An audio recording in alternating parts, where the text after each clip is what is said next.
درد نہیں پیدا ہوتا. کوئی سفارش کر دے کہ یار تو ذرا اس کے ساتھ تعاون کر دے تو بندے کی طبیعت کے اندر نرمی پیدا ہو جاتی اور وہ زیادہ توجہ کے ساتھ وہ کام کر دیتا ہے. یعنی اگر تو تھوڑی سی ان لوگوں کی سفارش کر دے, کسی کو ان کی طرف مائل کر دے, تو رب تجھے اسی طرح اجر دے گا جس طرح تلوار لے کے میدان میں نکلنے والے مجاہد کو اجر عطا فرماتا. تو خیر خائی کرنا کسی بندے کا کوئی کام, کوئی اس کی تکلیف ہماری وجہ سے دور ہو سکتی ہے. لیکن اسلام نے تیمارداری کا کہا, اسلام نے تعزیت کا کہا, اسلام نے سلام کرنے کا کہا, اسلام نے جنازہ میں شرکت کا کہا, اسلام نے مختلف اوقات میں ہمیں جمع کیا تاکہ ہم ایک دوسرے کے مسائل کو جان سکیں. ہمیں باجماعت نماز کو ضروری قرار دیا گیا تاکہ ہم ایک دوسرے کی تکالیف سے آگاہ ہو سکیں. ہمیں حج کے موقع پر امت کو جمع کیا گیا تاکہ ملک ایک دوسرے کے مسائل کو دیکھ سکیں. ہمیں مختلف مواقع پر کہا گیا اکٹھے ہو جاؤ, لیکن ہم نے اس کا جو رزلٹ تھا, جو اس کا نتیجہ تھا, جو اس کے فیصلہ کن نتائج تھے, ان پر ہم نے غور ہی نہیں کیا. ایک ترتیب سے گئے اور اسی ترتیب سے اپنے معاملات کو سمیٹا اور واپس لوٹ آئے. تو کسی بندے کی اگر کوئی ہمدردی کی جا سکتی ہے,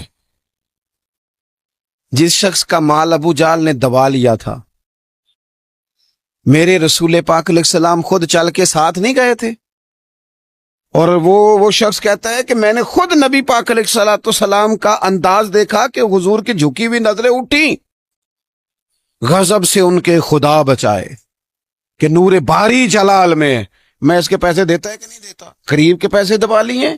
یہ بھی دین ہے, یہ بھی اسلام ہے, یہ بھی حضور سید عالم علیہ السلام کے پڑھائے ہوئے اسباق ہیں.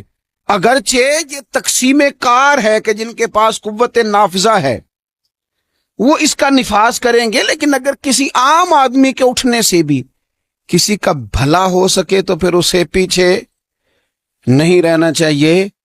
وہ کسی نے کہا تھا کہ یہی ہے ذوق عبادت کی انتہا ساغر.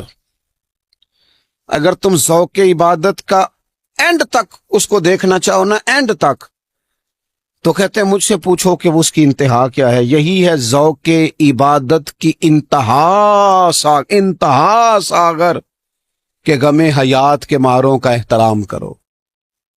ان لوگوں کا احترام کرو, یہ جو لوگ تھک گئے ہیں, تکلیف میں آ گئے ہیں. تم تھوڑی سی نا, ہمارے گھروں میں ہمارے ارد گرد بہت سارے لوگ ہوتے ہیں جن کو ہم ایک دوسرے کے خلاف کرنے میں سونا کردار ادا کرتے ہیں, ودیا, لیکن قریب کرنے میں کردار ادا, آپ یقین کریں 2 جملے کہنے سے 2 دل مل جاتے ہیں, بھائیوں میں پیار آ جاتا ہے, محبتیں فروغ پاتی ہیں, قربتیں ہوتی ہیں. لیکن یہ کام مشکل بڑا ہے, ہمیں آتا نہیں. ہم وہ والا کام کرتے ہیں جس سے نہ کوئی بڑا اچھا بھلا چل رہا ہوتا ہے سیدھے رستے پہ, لیکن ہم کوئی ایسی بات پھینکتے ہیں کہ جس سے وہ بیچارہ ٹوٹ کے بکھر جاتا ہے. تو اگر خیر خائی کی جا سکتی ہے اپنے وسائل میں رہ کر, آپ کسی بندے کے ساتھ کوئی تعاون کر سکتے ہیں. حضرت عبداللہ ابن عباس رضی اللہ تعالیٰ عنہ بھی اعتکاف بیٹھے تھے. ایک شخص مسجد میں آ گیا اور کونے میں نہ پریشان ہو کے بیٹھ گیا. پتہ تو ہمیں چل جاتا ہے نا کہ آج کل کون کس ٹینشن میں ہے, جو ہمارے قریبی ہوتے ہیں ہمیں خبر تو ہو جاتی ہے. تو اس بندے کا بیٹھنا, اس کے تیور, اس کا لہجہ دیکھ کے سیدنا عبداللہ ابن عباس رضی اللہ تعالیٰ عنہ سمجھ گئے کہ کسی وجہ سے شدید ذہنی دباؤ کا شکار ہے. اٹھ کے قریب گئے, میاں کیا بات ہے, پریشان ہو؟ تو تڑپ گیا, بے اختیار آنسو بہہ گئے, کہنے لگا مقروض ہوں اور قرض کے بوجھ نے گردن جھکا کے رکھ دی, سخت اذیت میں ہوں, اور جس کے پیسے دینے ہیں وہ سختی کرتا ہے. میرا وعدہ پھر قریب آ گیا ہے لیکن میرے پاس کوئی ایسی صورت نہیں کہ میں اپنا قرض ادا کر سکوں. حضرت عبداللہ ابن عباس فرمانے لگے, میں سفارش کروں تو کوئی فرق پڑے گا؟ میں تیرے ساتھ چلوں تو وہ کوئی نرم پڑے گا؟ اس نے کہا جی بالکل پڑے گا. حضرت عبداللہ ابن عباس رضی اللہ تعالیٰ عنہ, میں نے شروع میں بتایا آپ کو اعتکاف بیٹھے ہوئے تھے. حضرت عبداللہ ابن عباس اٹھے, مسجد نبوی شریف سے باہر پیر رکھا, جوتے پہننے لگے تو ایک شخص نے کہا حضور آپ تو اعتکاف میں کدھر جا رہے ہیں؟ تو حضرت عبداللہ ابن عباس فرمانے لگے مجھے یاد ہے میں اعتکاف میں ہوں، اور پھر حضور کی قبر انور کی طرف اپنا چہرہ پھیر کے کہنے لگے زیادہ دیر نہیں ہوئی، اللہ تعالیٰ کی عزت کی قسم زیادہ دیر نہیں ہوئی، میں نے اس مزار میں لیٹے ہوئے محبوب سے سنا ہے کہ جو اپنے کسی بھائی کی مشکل میں اس کی ایک مشکل دور کر دے گا اللہ 10 اعتکاف سے زیادہ ثواب عطا فرمائے۔